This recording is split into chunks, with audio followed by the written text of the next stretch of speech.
வணக்கம். எல்லாரும் எப்படி இருக்கீங்க? இன்னைக்கு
எல்லாம் நல்லா வெந்துடும்.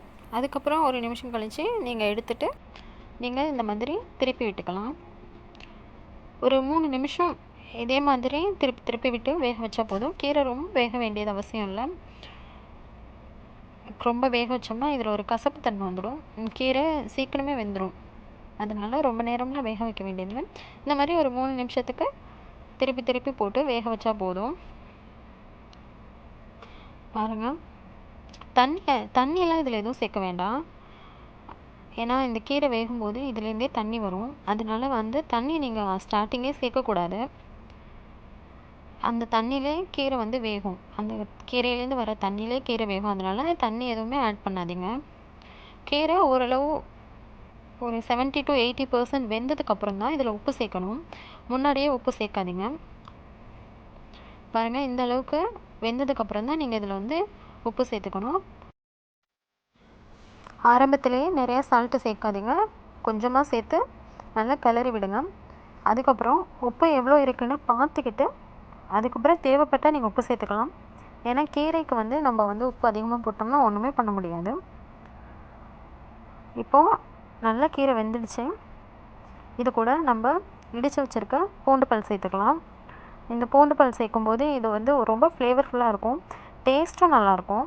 உங்களுக்கு வேண்டாம்னா நீங்கள் அதை ஸ்கிப் பண்ணிடலாம். ஆனால் இது மாதிரி பூண்டை இடித்து போட்டு நீங்கள் செஞ்சு பாருங்கள். அந்த டேஸ்ட்டும் ஸ்மெல்லும் அவ்வளோ நல்லாயிருக்கும். பூண்டு போட்டு ஒரு 2 நிமிஷம் கிளறி விட்டால் போதும். ரொம்ப வேகணும்னு அவசியம் இல்லை. இப்போ கீரை நல்லா குக் ஆகிடுச்சு.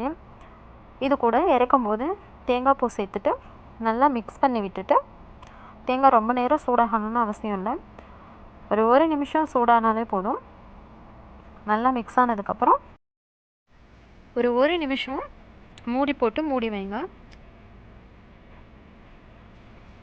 ஃப்ளேம் ஸ்லோவாகவே வச்சுக்கோங்க. அடி பிடிக்கும் இல்லாட்டினா இந்த டைமில். இப்போ பாருங்கள், இதில் தண்ணி எதுவுமே இல்லை, எல்லாமே ட்ரை ஆகிடுச்சு. அதனால தான் நான் ஆரம்பத்திலே சொன்னேன் தண்ணி சேர்க்க வேண்டாம், கீரையில் இருக்க தண்ணியே இதுக்கு போதுமானதாக இருக்கும்னு. அவ்வளோதாங்க. இதை ஒரு நிமிஷம் நீங்கள் இந்த மாதிரி கிளறி விட்டுட்டு மூடி வச்சுடுங்க. இப்போ இது ரெடி ஆகிடுச்சுங்க. இது நீங்கள் சாதத்து கூட சாப்பிடலாம். எப்போவுமே சாதத்து கூட ஆஃப்டர்நூன் சாப்பிடும்போது ஏதாவது ஒரு கீரை வகை நீங்கள் சேர்த்துக்கிறது ரொம்ப நல்லது. தண்டுக்கீரை, முருங்கைக்கீரை, பொன்னாங்கண்ணி கீரை, மணத்தக்காளி கீரை, நிறையா வகையான கீரை இருக்குங்க. உங்களுக்கு எது கிடைக்குமோ, உங்களுக்கு எது அவைலபிளாக இருக்குமோ அதை நீங்கள் வாங்கி ஏதாவது ஒரு கீரை டெய்லி சாதத்தில் சேர்த்துக்கிட்டிங்கன்னா ரொம்ப நல்லதுங்க.